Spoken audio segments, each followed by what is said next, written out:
Saudara, kita sudah beberapa kali membahas mengenai buku dari karangan John Owen ini tentang pencobaan. Dan sekarang sudah sesi yang ke-25 ya. Kita sudah membahas ke-25 tentang pencobaan dari buku John Owen. Saudara, bila ingin beli, saudara silakan bisa memesannya di Momentum, toko buku Momentum. Buku yang nggak terlalu tebal, hanya tipis saja. Ya, hanya sekian bukunya, tipisnya. Nah, bisa terlihat ya. Oke. Nah, untuk langsung saja kita bahas mengenai buku ini. Sebentar, saya akan buka filenya.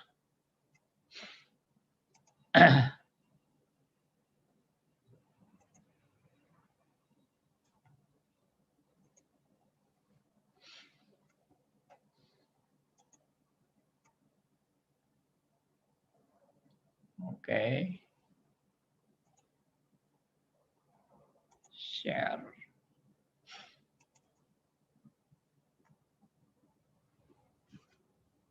Ya, ini dari halaman yang pertama sekali kita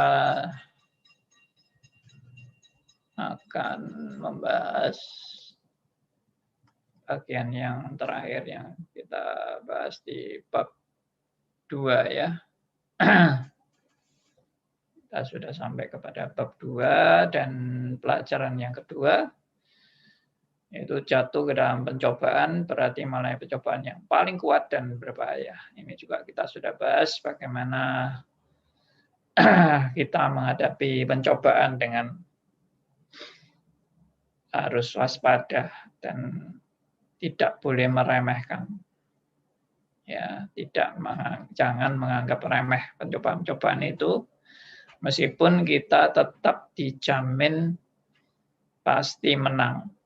Nah, ini memang suatu hal yang paradoks, satu hal yang menjadi peringatan bagi kita semua untuk berhati-hati, tapi juga menjadi penghiburan bagi kita untuk dengan sukacita kita menghadapi pencobaan itu.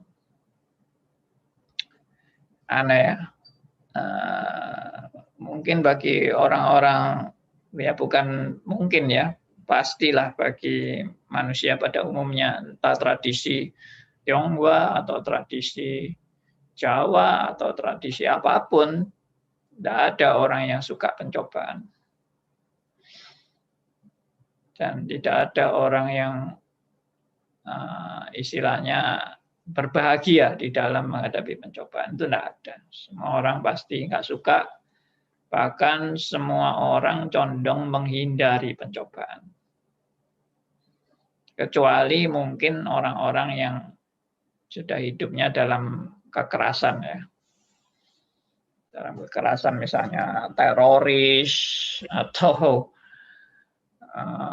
penjahat ya, perampok dan sebagainya. Nah, itu malah mereka terlatih sekali di dalam ini menghadapi segala pencobaan-pencobaan yang mungkin terjadi ya kan. Waktu orang kalau misalnya mau merampok atau mau membunuh dan sebagainya kan dia memikirkan segala kemungkinan bahaya yang akan terjadi dalam hidupnya dia. Bagaimana kalau misalnya ketangkap polisi atau ketahuan atau ada jebakan atau macam-macam. Nah, itu orang-orang seperti itu justru melatih diri untuk dia makin canggih dalam menghadapi segala tantangan dan kesulitan.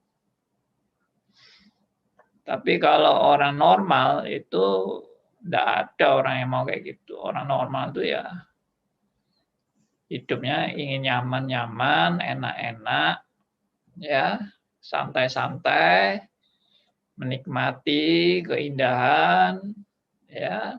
Nah itulah kontrasnya hidup ini. Mungkin yang juga selalu terlatih dalam menghadapi ujian-ujian dan pencobaan ini adalah ya orang-orang semacam prajurit itu ya. Prajurit atau penjaga keamanan dan sebagainya. Nah, itu orang-orang yang terlatih itu. Tapi pada umumnya sih tidak. Oke. Ya, kita lanjut saja.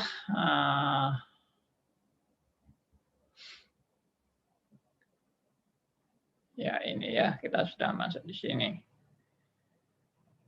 Jadi, kalau pencobaan itu hanya sekadar dicobai, yaitu bukan sekadar ya. Pencobaan itu bukan sekadar. Tapi pencobaan itu sesuatu yang benar-benar berat dan tidak sembarangan. Itu yang saya sudah bahas yang lalu kan. Kalau pencobaan itu cuma enak-enak aja, pencobaan itu enteng-enteng, itu namanya bukan pencobaan, itu namanya cuma bergurau saja, ya kan. Kita kan tidak diajak Tuhan untuk bergurau, kita diajak Tuhan untuk dilatih menghadapi pencobaan. Ya, jadi di sini dikatakan masuk ke dalam pencobaan adalah suatu pengalaman yang lebih berbahaya ketimbang pencobaan belaka. Pencobaan belaka yang mungkin pencobaan yang ringan-ringan itu, ya kan? Pengalaman yang lebih berbahaya. Oke. Kemudian bagian B, masuk ke dalam pencobaan berarti ditaklukkan oleh pencobaan. Jawaban ini juga salah, sebab orang bisa saja masuk ke dalam pencobaan sekalipun tidak dikalahkan oleh pencobaan. Jadi kita tidak selalu kalah dengan pencobaan kan. Ya. Ini seperti ini cerita mengenai Yusuf ya. Tapi saya sudah tanggapi kan, Yusuf ini pun bisa menang di dalam pencobaan itu bukan karena kehebatan Yusuf, tapi justru karena pemeliharaan Allah. Ya, kalau kita perhatikan Yusuf itu dalam kehidupannya dia itu justru semuanya diatur oleh Tuhan tuh. Kehidupan Yusuf itu tidak istilahnya Yusuf yang mengatur kan. Masa Yusuf yang mengatur dia dijual di Mesir, dijadikan budak. Ya itu kan bukan Yusuf yang mengatur. Itu Yusuf sedang diatur oleh Tuhan. Jadi saya pernah juga mengangkat satu judul dari peristiwa Yusuf ini adalah Yusuf yang dididik langsung oleh Tuhan. Ya, itu menjadi tema yang menarik itu. Yusuf langsung dididik oleh Tuhan. Dia tidak dididik oleh Yakub. Karena Yakub bukan pendidik yang baik. Ya. Yakub sudah juga dalam kehidupannya dia juga kasih contoh-contoh yang tidak bagus. Dan memang pendidikan yang terbaik sebetulnya bukan orang tua, meskipun orang tua itu bertanggung jawab mendidik anaknya dengan sebaik-baiknya. Tapi pendidik yang terbaik adalah Allah sendiri. Dalam saudara menghadapi segala pencobaan dan sebagainya, itu pendidikan yang dari Allah itu. Orang tua kita aja nggak bisa mendidik kita dengan mengalami pencobaan-pencobaan yang hebat. Orang tua kita kepengen anaknya hidupnya nyaman-nyaman, aman, tentram, bebas dari mara bahaya, dari kesulitan, dari masalah, problema, dan sebagainya. Sehingga tanpa sadar mungkin dengan pendidikan seperti itu, kita menjadi orang yang rapuh di dalam dididik oleh orang tua kita yang terlalu menyayangi kita. Tapi ada orang tua yang sengaja malah menyiksa anaknya dan membuat anaknya menderita sampai anaknya penuh dengan dendam kepada orang tua, itu juga tidak benar, ya, tidak benar. Makanya pendidikan yang terbaik itu dari Tuhan. Saya tidak katakan bahwa orang tua tidak perlu mendidik, tapi mendidik yang jangan Anda juga bukan Tuhan, ya. Anda dan saya juga bukan Tuhan, dan kita tidak bisa pakai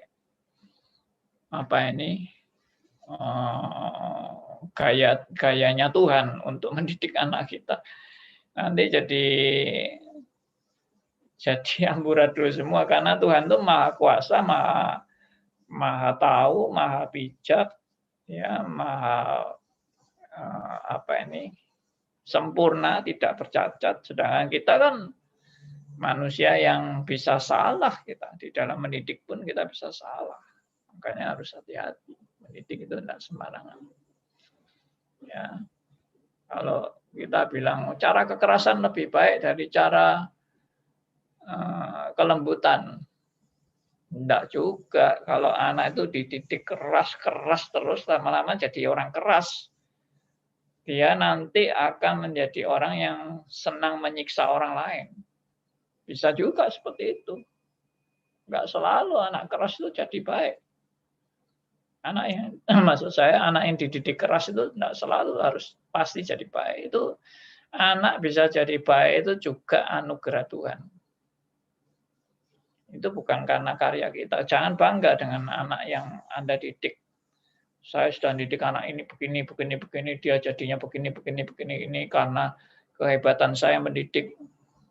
Belum tentu. Ya, anak dengan didikan yang sama, satunya bisa jadi bajingan, satunya bisa jadi anak baik. Padahal didikannya sama. Ya, siapa yang mengatur dan berkuasa di dalam menentukan semuanya? Hanya Allah. Kita ini hanya alat-alat saja. Makanya jangan bangga kalau anak kita bisa jadi baik-baik, itu jangan merasa ini karya saya. No, itu semua anugerah Tuhan. Ya. Nah, jadi ini satu hal yang harus kita ingat, bahwa semua yang terjadi dalam kehidupan kita ini adalah anugerahnya. Nah, sekarang di dalam 1 Timotius 6 ayat 9, Paulus mengibaratkan suatu kejatuhan ke dalam pencobaan sebagai terjerat dalam perangkap. Ya, coba kita baca ya 1 Timotius 6 ayat 9 ini. Mungkin ada yang mau bacakan buat kita. 1 Timotius 6 ayat 9.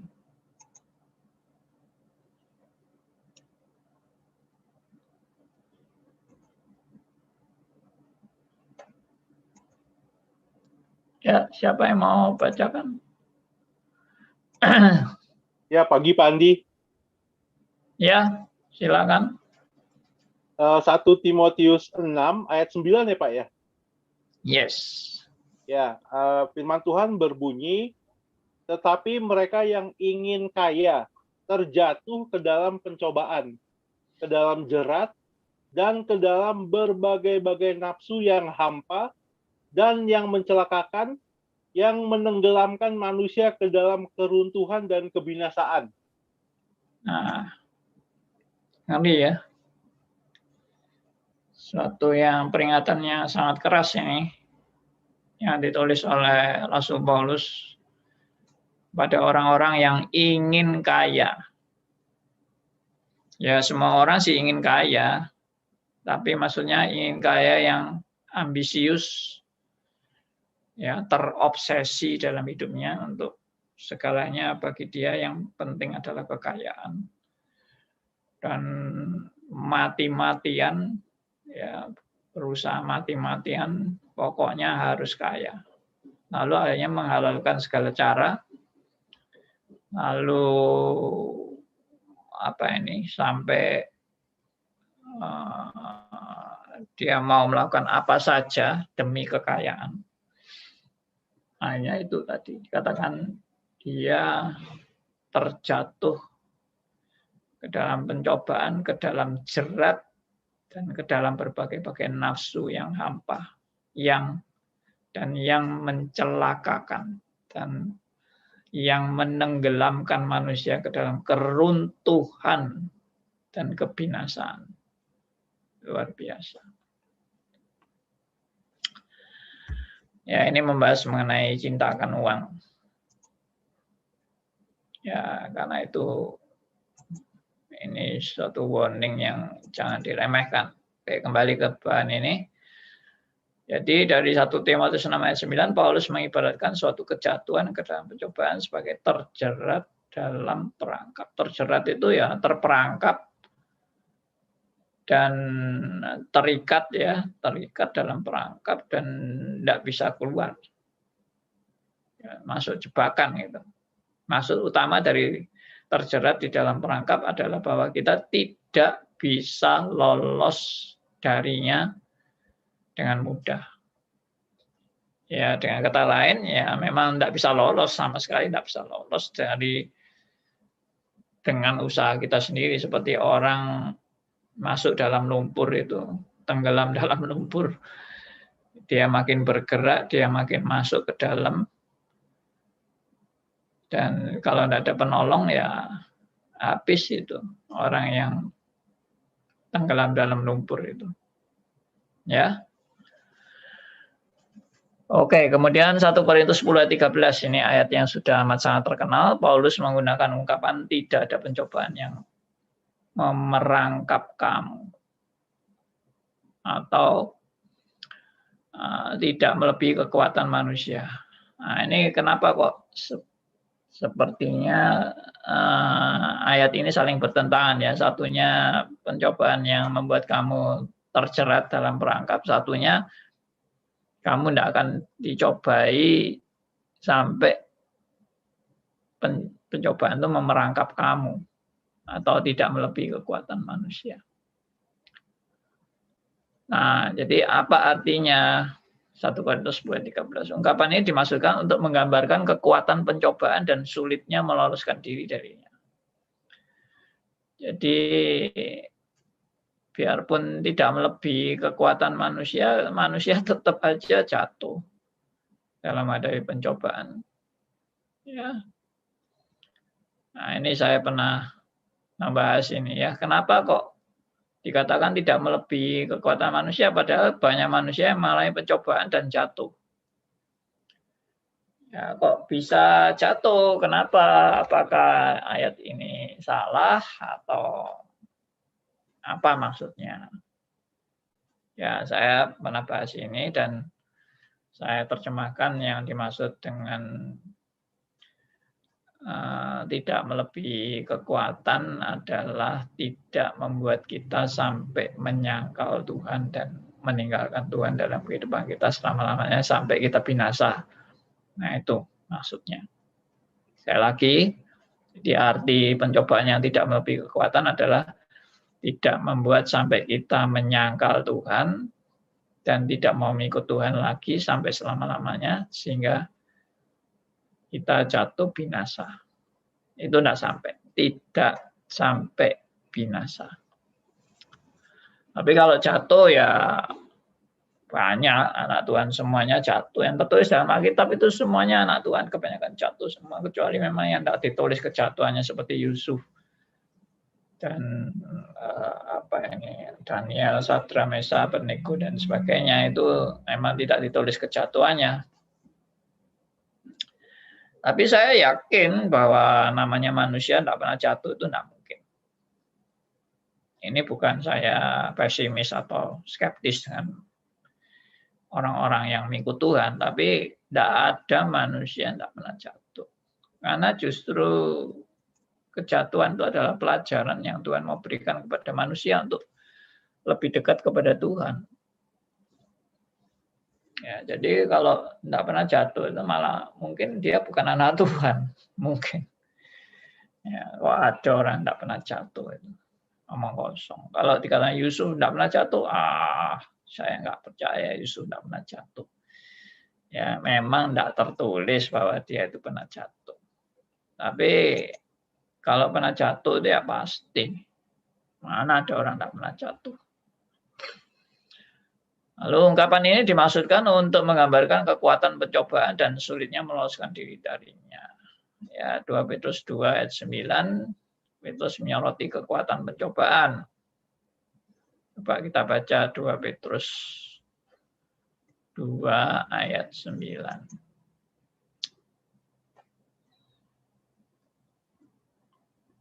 Ada yang mau bacakan 2 Petrus 2 ayat 9. Silakan.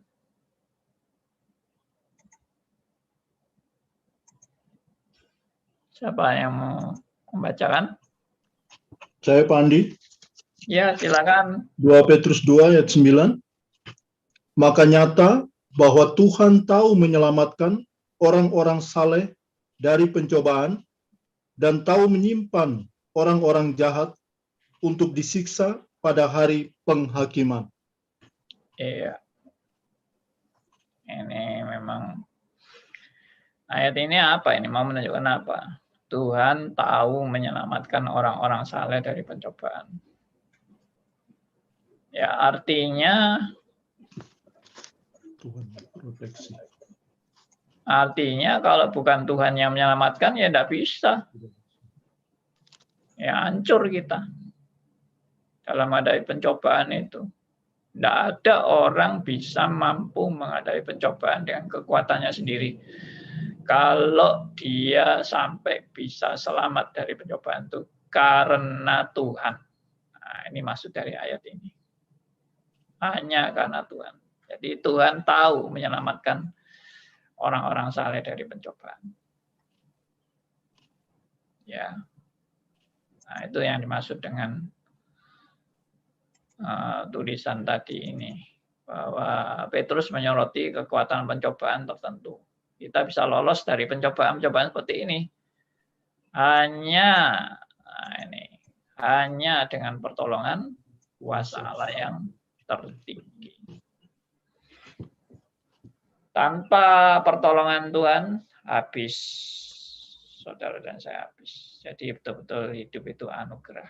Makanya jadi orang Kristen tidak boleh sombong dan tidak boleh lupa diri, tidak boleh arogan, tidak boleh seperti kacang lupa kulit, ya kan? Karena semua adalah dalam pertolongan Allah yang tertinggi. Berikutnya dari ayat-ayat ini kami menarik kesimpulan bahwa masuk ke dalam pencobaan berarti mengalami kekuatan perangkap pencobaan dalam tingkat yang biasa-biasa saja. Ada kalanya pencobaan itu seperti seorang penjajah barang yang sedang mengetuk-ketuk pintu. Kita bisa mengabaikannya atau menyuruhnya pergi dan dia pun pergi. Pada saat lain pencobaan bisa seperti seorang penjajah barang yang sudah masuk ke dalam rumah. Penjajah barang ini bukan hanya berketetapan untuk memasarkan barang-barangnya saja, tapi juga bisa memperlihatkan barang-barangnya yang sangat menarik. Kalau pencobaan itu hanya mengetuk-ngetuk pintu, kita bebas mengabaikannya. Ketika pencobaan sudah melewati pintu dan masuk ke dalam ruang hati kita, maka kita masuk ke dalam pencobaan. Ketika seorang masuk ke dalam cobaan, dia mengalami kekuatan pencobaan dari dua sumber. Ya. Bagian C, kuasa setan bertindak dengan cara yang khusus. Ya, kekuatan pencobaan dari dua sumber ini ya dari kedagingan kita sendiri dan dari setan. Kuasa setan bertindak dengan cara yang khusus dari luar manusia. Iblis datang dengan ketetapan hati dan kuasa yang lebih besar untuk mencobai manusia agar berdosa. Nah, perhatikan ini, iblis datang dengan ketetapan hati dan kuasa yang lebih besar untuk mencobai manusia agar berdosa. Kadang dia mencobai dengan ancaman pilih dosa atau tidak, awas sangkali Kristus atau kucabut nyawamu.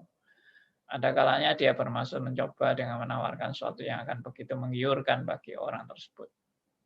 Ya, jadi iblis bisa datang dengan ancaman, bisa juga datang dengan tawaran yang menggiurkan.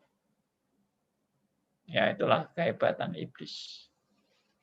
Jadi semua cara dia pakai untuk menjebak orang, ya, dan menjatuhkan orang.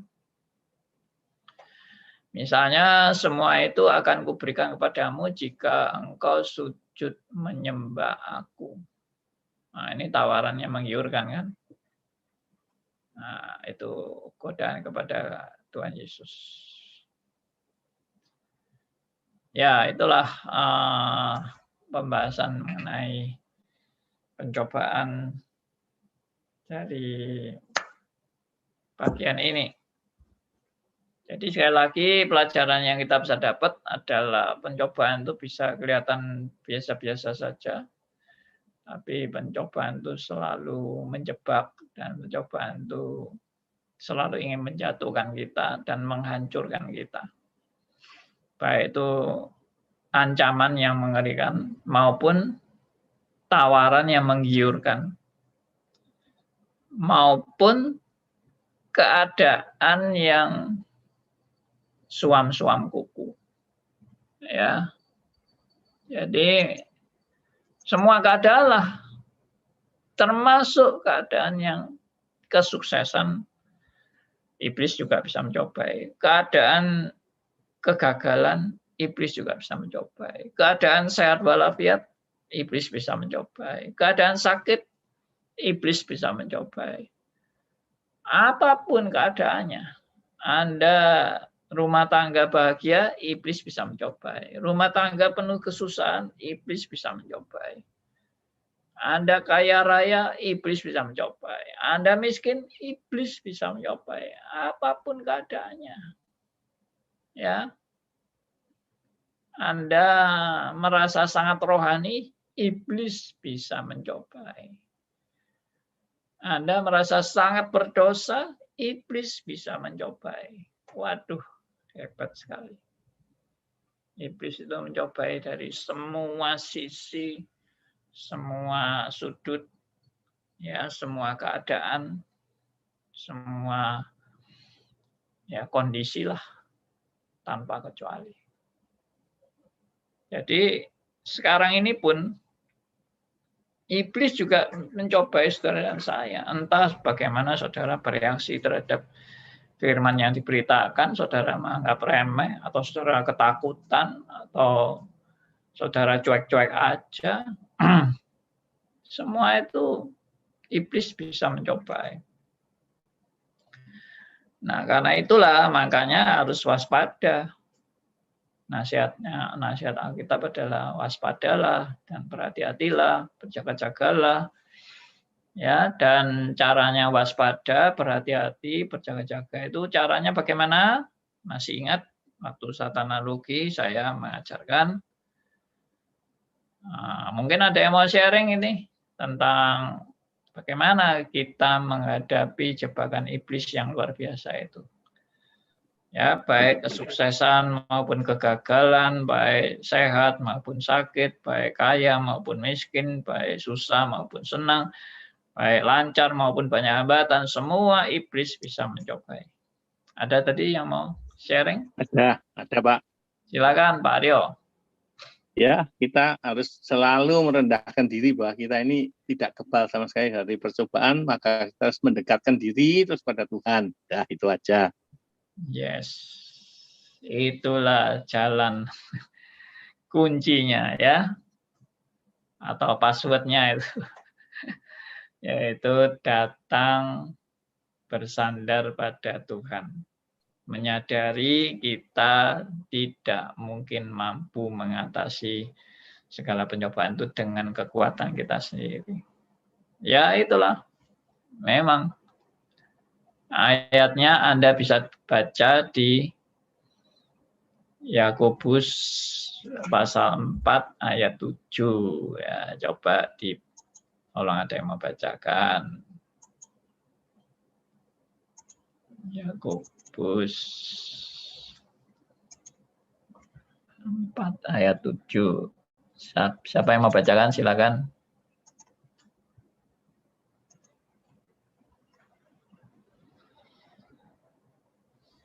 Ya. Yakobus 4 ayat 7. Karena itu tunduklah kepada Allah dan lawanlah iblis, maka ia akan lari daripadamu. Iya. Tunduk kepada Allah. Ini ada semacam ada dua tindakan, tunduklah kepada Allah dan lawanlah iblis. Tapi sebetulnya ini satu tindakan saja, yaitu tunduk kepada Allah. Dengan kita tunduk kepada Allah, dengan sendirinya kita melawan iblis. Dengan sendirinya. Karena dengan kita tunduk kepada Allah itu kan, tunduk itu kan submit, tunduk, taat, dan mengikuti jalan Tuhan. Tunduk itu artinya bukan pasif, diam aja, tidak. Tapi tunduk itu siap bertindak sesuai dengan apa yang Tuhan ajarkan kepada kita. Ya. Bersandar pada Dia itu bukan berarti kita diam aja, tapi bersandar pada Dia itu bertindak aktif sesuai dengan perintah-perintahnya. Jadi melawan iblis itu bukan saya yang melawan sebetulnya. Dengan saya berpihak pada Tuhan, maka Tuhan yang akan membela saya. Dan Tuhan yang akan melindungi saya dari kuasa si jahat. Jadi perlindungan kuasa si jahat, perlindungan Tuhan terhadap kuasa si jahat itulah jaminan. Ya, seperti tadi itu. Bahwa Tuhan tahu menyelamatkan orang-orang pilihannya. Ya karena apa juga gambaran Alkitab. Makanya ini kalau kita lihat kan secara keseluruhan global. Gambaran Alkitab itu Tuhan itu gembala yang baik. Gembala yang baik adalah gembala yang menjaga domba-dombanya. Dan dia siap dengan gada dan tongkat. Gembala yang baik itu siap dengan gada dan tongkat. Gada itu untuk menghancurkan serigala, melawan musuh. Dan tongkat untuk mendidik domba-domba yang nakal-nakal itu. Ya, perlu dipentung, perlu diperingatkan kalau jalannya karpe dewe atau semaunya sendiri. Ya, Tuhan akan menghajar kita. Nah, itu namanya belas kasihan Tuhan dalam mendidik dan menghajar kita. Ya, puji Tuhan lah kalau kita betul-betul sudah banyak belajar menghadapi segala pencobaan-pencobaan ini. Pak, ya. Pak Andi, kalau kadang-kadang tuh pencobaan maksudnya teman dekat kita gitu ya. Mungkin teman kita dekat kita juga nggak tahu. Umpamanya kita sedang kesusahan atau sakit yang parah atau apa gitu ya, kita masih kebingungan. Dan kadang-kadang seringnya tuh kadang-kadang mungkin itu teman baik kita belum mengerti banget gitu tentang firman atau apa, karena kita tuh percaya dan akhirnya ya lebih parah gitu loh, lebih parah. Nah, saya pernah Pak yang dulu itu mendadak kita di dalam kesusahan apa sakit berat gitu ya. Nah, itu harus kemana gitu. Nah, sedangkan teman saya, ya kita orang Kristen juga ya, teman saya, wah, gua tahu tuh yang ada orang pinter, dan gua tahu tuh udah pasti dah itu dia bisa menyembuhkan gitu ya, segala apa ya. Saya bilang orang pintar bisa menyembuhkan. Ini orang yang kita percaya gitu loh, teman karib lah ceritanya. Itu banyak. Jadi yang menyesatkan itu yang saya paling takut ya seperti itu kalau kita tidak bijaksana. Nah, kadang-kadang di dalam kesulitan, di dalam apa, kita kan masih lagi bingung ya. Nah, dan dalam kitab firman Tuhan ini jadi kita diingatkan kan. Nah, saya bilang, kok jadi begitu kok, lu jadi ke sono. Enggak, dia bukannya dukun kok, katanya orang pinter. Tapi itu pasti banyak yang sembuh, banyak yang sembuh. Saya kan bingung, orang pinter apa sih? Saya kan orang bodoh, Pak. Orang kadang-kadang tuh apa ya, orang istilahnya gaptek apa ketinggalan zaman gitu loh. Saya bilang orang pinter. Gue sih maunya ke dokter ya, ke dokter spesialis atau apa. Enggak, orang pinter begini. Untungnya ya udahlah, nanti gue tanya dulu dah pendeta gue. Terus kan saya akhirnya kabur ke ya hamba Tuhan ya, hamba Tuhan. Saya bilang minta tolong didoakan nih, ada orang pinter, ada orang ini, ada orang. Saya harus kemana gitu loh. Kita nggak ngerti. Saya pikir ya dia ngomong sih sepertinya iya gitu loh Pak ya. Oh banyak yang sembuh, yang banyak. Ini saya sendiri gitu loh. Saya bingung. Nah di dalam kesulitan apapun, kadang-kadang mereka mau bantu, tapi ujung-ujungnya ya ditipu kita gitu loh. Ya kita umpamanya mau cari uang, lagi bingung mau apa. Oh ini katanya lu tinggal ini gitu. Kayak seperti ya banyak lah Pak, multi level segala apa-apa, ujungnya duit. Akhirnya, oh begitu ya, coba dah gue lagi nggak ada kerjaan gitu kan. Ternyata saya kan saya mau nyelidikin aja gimana sih gitu. Gimana sih, waduh, saya bilang ini sih arah ujungnya duit gitu loh ya, gitu. Kadang-kadang ada yang terselubung gitu loh, yang kayak seperti yang baik banget gitu loh. Nah, akhirnya saya bilang, aduh gue kok bodoh amat. Jadi kadang-kadang emang saya orangnya tuh pengen apa ya, pengen belajar gitu Pak, pengen tahu aja, pengen tahu gitu. Yang dulu kan saya kerja terus dari pagi sampai taunya gereja, rumah, sama itu gereja, rumah, sama kantor. Jadi kan nggak ngerti dunia luar. Jadi sesudah pensiun mau tahu ini, waduh banyak amat saya ketipu.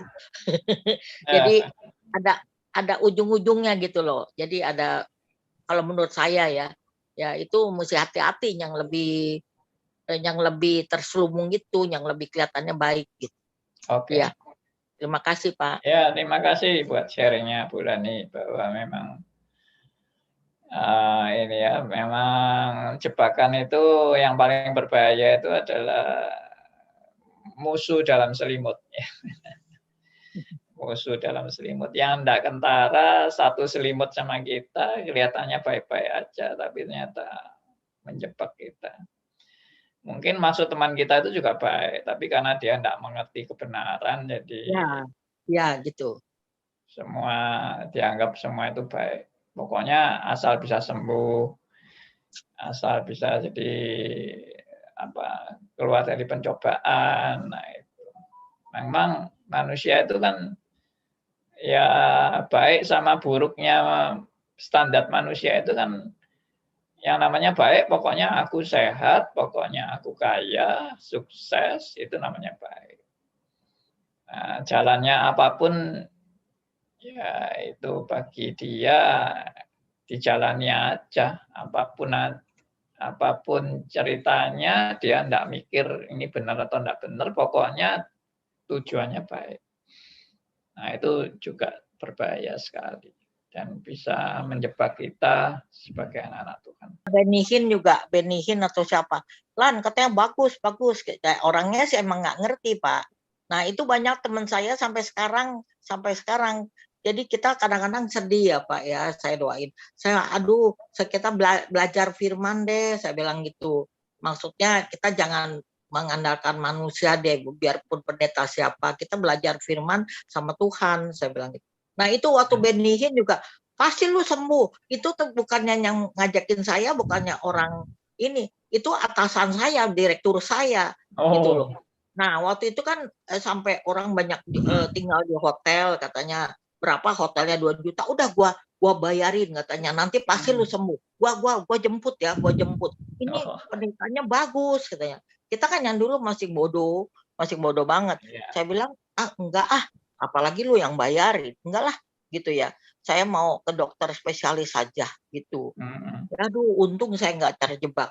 Nah kalau terjebak mungkin saya juga udah jauh kali. Ini teman saya nih yang saya mau ajakin terus Bible study yang gimana susah Pak. Dia udah justru saya yang ditarik. Wah, ini katanya doa ada penyembuhan. Terus saya pelan-pelan ngomong, gimana itu saya harus, maka itu saya senang sama Pak Andi gitu. Aduh, saya gimana ya, maksudnya saya mau belajar benar gitu loh, mau narik dia gitu loh. Ini udah puluhan tahun susah, soalnya kalau udah tua agak susah, Pak. Udah susah. Bu. Iya, paling kita didoain aja deh. Soalnya orangnya bukannya jahat, mereka tuh nggak ngerti alirnya kemana dia jalan gitu. Gitu. Ya, maka itu saya bersyukur Pak, dari dalam segala hal gitu sampai anak cucu, aduh saya harus hati-hati banget gitu dari kecil. Ini cucu saya 5 tahun aja saya suruh nonton di BCN, baru 5 tahun, sekolah juga belum. Saya bilang nggak apa-apa, dikit-dikit biar papanya mamanya dengerin terus. Oke. Pak Andi, Bu Pilih, silakan. Artinya Tuhan selalu memang mau kita ingat, ya. Kita sebagai anak-anak Tuhan itu harus cerdik, belajar cerdik. Tidak semua orang lahir secara cerdik, tapi Tuhan bilang belajarlah cerdik. Karena itulah, kalau kita tidak mau belajar cerdik, kita pasti kena tipu selalu. Kita harus cerdik tetapi tulus seperti merpati. Itulah yang Tuhan selalu ingatkan kita. Jadi semua yang kita hadapin ini, baik apa yang sudah itu, Tuhan mau latih kita supaya kita belajar cerdik. Ya bijaksana gitu, bijaksana Tuhan lah, jangan bijak sini gitu ya. Tapi kalau kita belajar cerdik, kita jangan juga ini maksudnya naif begitu. Kira sudah belajar, sudah tamat gitu. Artinya juga kita ingat bahwa kita tidak pernah tamat dari pembelajaran itu saja. Iya, dalam hal kerja juga, Andi. Sorry. Sebentar. Dalam hal bekerja juga hati-hati ya anak muda ya. Apalagi zaman sekarang. Kalau bisa dari pagi sampai malam itu dikejar terus sampai lembur-lembur itu, menurut saya kita salah sekali. Waktu kita kan ada waktu Tuhan, ada waktu keluarga, ada waktu saat teduh. Itu banyak salah, termasuk saya. Gitu. Ya, sekarang, anak muda ada hati-hati. Bu Lani sekarang sudah bertobat ya. Wah, saya banyak salah, Pak. Maka itu orang berdosa banget deh. Ya, sama, Bu. Sama, saya juga orang berdosa. Andi, Pak. Puji Tuhan. Semua sudah berdosa dan kehilangan kemuliaan Tuhan. Silakan, Theodor. Pak Andi, Pak, saya mau ngobrol santai sama Bapak nih, Pak. Dari tadi santai kok. Pak, begini Pak, respons terhadap pencobaan, begini Pak, karena begitu kuatnya pencobaan, karena begitu liciknya si jahat, lalu kesimpulannya menarik diri dari dunia, hidup membiara, sepertinya lebih aman dari hidup di luar biara. Lalu mengucapkan kaul kemiskinan, itu janji suci di hadapan Allah. Tapi ada sanggahan baliknya Pak, ada kemungkinan juga si jahat hadir juga di dalam biara. Nah, justru secara pengalaman sehari-hari, manusia itu kan berjanji lalu manusia ingkar. Oh, setelah ingkar kan kita bisa buat komitmen baru lagi, Pak. Buktinya setiap tahun ada altar calling pada KKR. Ya itu, Pak, saya mau sharing itu aja, Pak, ya. Ya, jadi menjauhkan diri dari dunia itu kelihatannya aman, tapi justru berbahaya. Jadi makanya tadi saya bilang kan, iblis itu bisa menggoda dalam baik kesalehan maupun kerusakan moral.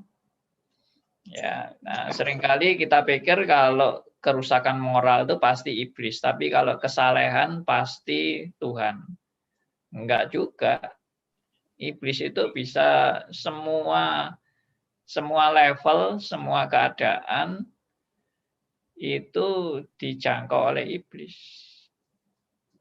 Ya, banyak orang-orang yang mengejar kesalehan juga akhirnya terjebak oleh iblis di dalam kesalehan yang dia damba-dambakan itu.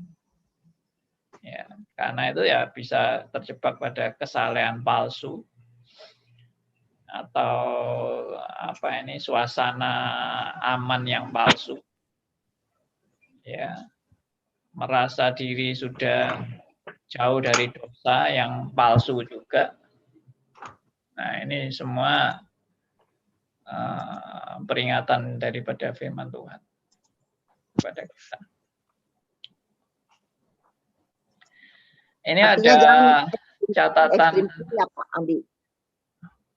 Sebentar Artinya ya. nggak bisa ekstrim kanan, ekstrim kiri ya, maksud Pandi gitu.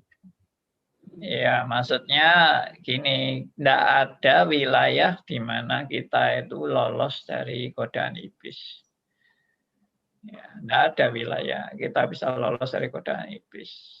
Dan satu-satunya jaminan kita adalah pertolongan dari Tuhan. Itu aja. Jadi caranya bagaimana? Ya caranya itu tadi, mendekatkan diri kepada Allah dan jalani saja hidup ini sebagaimana Tuhan bimbing kita. Jalani aja tugas dan tanggung jawab kita jalani sehari-hari dengan yang bagaimana seharusnya sesuai dengan tanggung jawab kita lakukan. Ya, dengan tentunya menjaga diri dari ambisi-ambisi yang salah, ya, ambisi-ambisi yang tidak benar, kita menjaga diri dan kita tidak terjebak pada obsesi-obsesi yang keliru seperti tadi itu ingin cepat kaya dan sebagainya. Tapi siapa sih orang yang tidak kepingin kaya? Semua orang juga kepingin kaya. Ya, pendeta juga banyak juga pendeta yang kepingin kaya dan kepingin hidupnya enak, makmur, berlimpah-limpah. Dan mereka bilang ini bukan berkat dari Tuhan. Kekayaan itu juga berkat dari Tuhan. Ya apapun lah. Apapun alasannya, apapun juga keadaan Anda, semuanya tidak terlepas dan tidak terluput daripada godaan iblis yang sangat lihai itu. Saya mau bacakan dari tulisannya Pak Elia ini. Ya, saya bacakan. Apakah kehidupan Yusuf yang diatur oleh Yahweh itu menginspirasi lagu Tiap Langkahku diatur oleh Tuhan?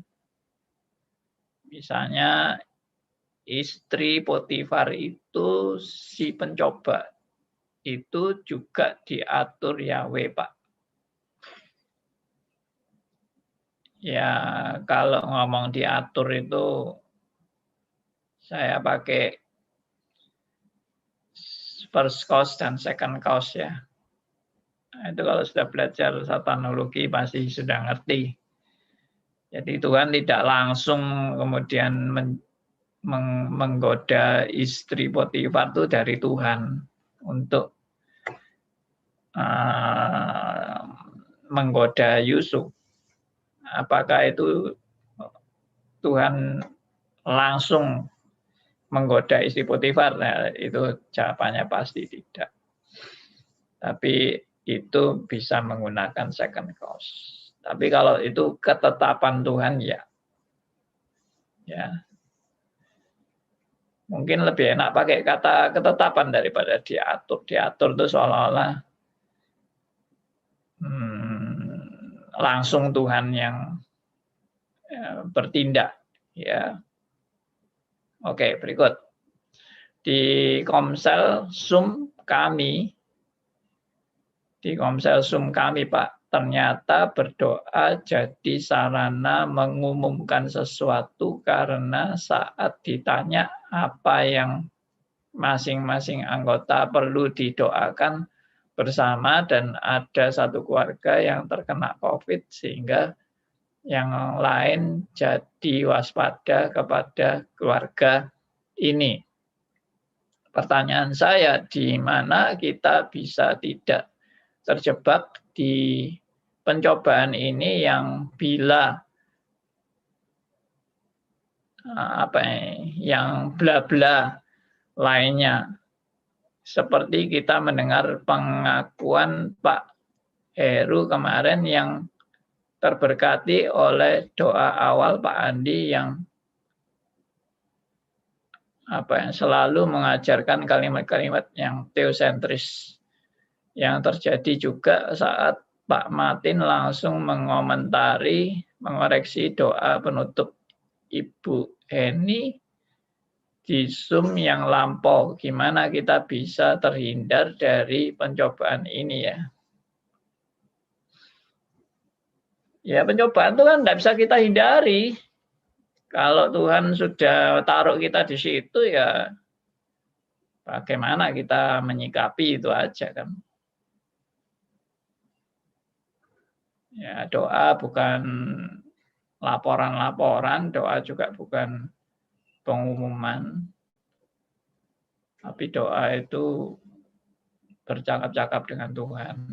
Doa itu menyadari diri yang lemah di hadapan Tuhan. Dan doa itu kita memohon dan bersandar hanya kepada Tuhan. Doa itu juga siap melakukan apa yang Tuhan mau. Ya, doa itu juga pengakuan bahwa kita ini orang lemah. Dan hanya Tuhan yang mampu memelihara kita. Ya itulah doa-doa orang dalam menghadapi segala jebakan, godaan, pencobaan. Ya kalau sudah terjadi ya jalani aja juga. Bahwa kita percaya bahwa semua pencobaan itu juga Tuhan punya maksud yang baik untuk mendidik kita. Kalau kita mengalami kejatuhan dalam pencobaan itu pun adalah pelajaran untuk kita makin bertumbuh dalam Tuhan. Mau bersih sama sekali dari dosa itu juga tidak mungkin. Ya, memang mungkin saya ini dianggap hamba Tuhan yang aneh mungkin ya. Karena kebanyakan kan ajarannya kita tidak boleh berdosa, kita tidak boleh mendekati kejahatan, ya. Kita ini harus bersih, tidak bercacat di hadapan Tuhan. Nah, kebanyakan kan gitu ajarannya. Nah, kok Andi Halim ini kok bilang malah pencobaan tidak apa-apa, dijalani aja. Kalau toh jatuh juga itu jadi pelajaran. Jadi seolah-olah kok tidak ada rasa rasa wah pencobaan itu harus kita jauhi, pencobaan itu bahaya, kita harus suci bersih di hadapan Tuhan. Ya, karena saya percaya bahwa segala sesuatu yang terjadi itu ada di dalam kedaulatannya. Sekali lagi saya bukan mengkambing hitamkan kedaulatan Tuhan ini untuk membenarkan diri kita di dalam menjalani pencobaan. Ya, kalau kita sedang menjalani pencobaan lalu kita bilang, ya ini kan Tuhan yang ngatur. Ya, kalau saya tergoda dan saya kemudian terjebak dalam pencobaan, saya bilang ini kan Tuhan yang ngatur. Nah, itu bisa jadi memang bahaya seperti itu. Tapi menurut saya anak Tuhan itu tidak akan berpikir seperti itu. Anak Tuhan dalam menghadapi pencobaan dia akan sadar betapa lemahnya dia. Dia akan sadar tanpa pertolongan Tuhan dia pasti binasa. Dia sadar bahwa dia harus kembali berjuang di dalam perjalanan hidupnya untuk mengikut Tuhan, ya, dan bukan lalu membenar-benarkan diri dalam keberdosaannya. Lalu cari pembenaran-pembenaran tentang doktrin yang memihak kepada keberdosaannya. Ya ini semua pasti nggak benar lah. Saya malah meragukan itu anak Tuhan kalau dia itu kerjanya menikmati dosa terus-menerus lalu pakai doktrin penetapan Allah. Dia berzina, waktu dia berzina dia bilang ini kan penetapan Allah. Ya, waktu dia membunuh, dia bilang ini penetapan Allah. Waktu dia mencuri, merampok, korupsi, dia bilang ini penetapan Allah. Ya itu orang kalau sudah kayak gitu, saya tentunya bertanya-tanya, apakah kamu ini benar-benar anak Tuhan kalau tidak ada pergumulan sama sekali. Tidak ada penyesalan, tidak ada pertobatan, tidak ada merasa berdosa, tidak ada merasa bersalah, tidak ada keinginan untuk dipulihkan. Nah, itu pasti tanda tanya besar itu. Bahkan sampai misalnya ada orang yang menceraikan istrinya atau suaminya bilang, ya ini kan penetapan Allah. Ya, saya mau menceraikan istri saya, menceraikan suami saya, atau saya mau mengambil istrinya orang, ya dengan alasan ini penetapan Allah atau kehendak Allah. Nah, itu konyol banget sudah kalau seperti itu. Ya, jadi Pak Andi, ya, Bu Willy, silakan. saya rasa kalau seandainya Pak Andi juga tidak menjelaskan tentang semuanya ini, kita ini pasti tabu Pak akan hal-hal demikian. Pencobaan itu banyak orang merasa itu sesuatu yang tabu, nggak usah dibicarakan itu. Padahal justru itu harus dibicarakan supaya kita bisa mengenali itu semuanya. Jadi saya pikir kalau Tuhan tidak pakai Pak Andi gitu, bagaimana kita juga bisa mengenal masalah-masalah. Karena memang Tuhan pakai hamba Tuhannya itu untuk supaya kita makin lebih disadarkan dan dicelikan gitu. Karena pada dasarnya waktu kita sudah manusia sudah rusak, kita semua banyak sudah nggak tahu Pak gitu. Kecuali kita kembali lagi kepada firman itu sendiri gitu. Iya. Baik. Dan pasti dia tidak ada obrolan santai seperti begitu Pak Andi. Iya. Ya puji Tuhan. Ini ya. sudah jam 10 lebih nih. Nggak terasa. Ya. Sudah lewat dari jam 10 ini. Asal jangan ada obrolan serius katanya Pak Wendy bilang. Ya. Oke, saya simpulkan. Jadi dari semua yang kita hadapi ya, pencobaan apapun itu Tuhan punya maksud dan rencana untuk anak-anaknya, ya. Dan kalau kita mengalami ya kejatuhan dan sebagainya, itu pun Tuhan punya maksud agar kita belajar rendah hati, belajar menyadari kelemahan dan kekurangan kita, keterbatasan kita, kebergantungan kita kepada Allah. Tanpa Tuhan memberikan pertolongan, kita pasti hancur, habis, dan lenyap. Ya, kita bersyukur untuk Tuhan yang selalu memelihara kita dan tidak pernah meninggalkan kita. Apapun yang terjadi, suka duka, ya, sehat, sakit, atau sukses, gagal, ya, atau kaya, miskin, atau semuanya peristiwa. Tuhan pakai semuanya itu untuk kita terus boleh bertumbuh, makin mengenal kebenaran demi kebenaran dan makin dekat kepada Tuhan. Puji Tuhan, segala kemuliaan hanya bagi Tuhan. Dan kita boleh terus bertumbuh dan terus makin dekat dengan kebenaran firman-Nya. Mari kita berdoa dan saya minta untuk Bu Willy ya, pimpin dalam doa. Mari kita berdoa. Bapa kami yang di surga, kami mengucap syukur karena hari lepas hari Engkau selalu kasih karunia-Mu Tuhan, dan kasih setiamu tidak pernah berubah. Setiap hari, setiap pagi baru. Besar setiamu Tuhan di dalam hidup kami. Kami bersyukur bahwa semuanya itu yang Tuhan lakukan bukan karena kebenaran, kebaikan, kelayakan kami. Tetapi sekali lagi semuanya itu karena anugerah-Mu. Supaya kita tidak bermegah diri Tuhan. Menganggap kita layak atau benar untuk mendapatkan semuanya itu. Kami bersyukur Tuhan karena sebagai seorang sebagai Bapa yang mengasihi, Engkau juga telah memberikan kepada kami orang tua yang setia membimbing kami di dalam hari lepas hari untuk membuat kami lebih waspada, tercelik dan bersyukur kepada segala kasih karunia-Mu. Kami Ya. berdoa biarlah Engkau juga pimpin pekerjaan Pak Andi di dalam melangsungkan apa yang dia telah belajar untuk membawa orang datang kepadamu. Tuhan pakai untuk menjadikan kemuliaan bagi nama Tuhan. Kami juga menyerahkan ke depan setiap kami Tuhan, meskipun kami tidak tahu apa yang akan terjadi di depan, tapi kami percaya Tuhan akan janji Tuhan yang tidak pernah berubah, dan janji Tuhan tidak pernah gagal dan setia. Biarlah itu menjadi kekuatan kita dan menjadi penghiburan kita dan menjadi juga kemegahan kita untuk bersyukur dan bermegah diri. Terpujilah nama-Mu Tuhan, kami kembalikan segala hormat kemuliaan kepadamu.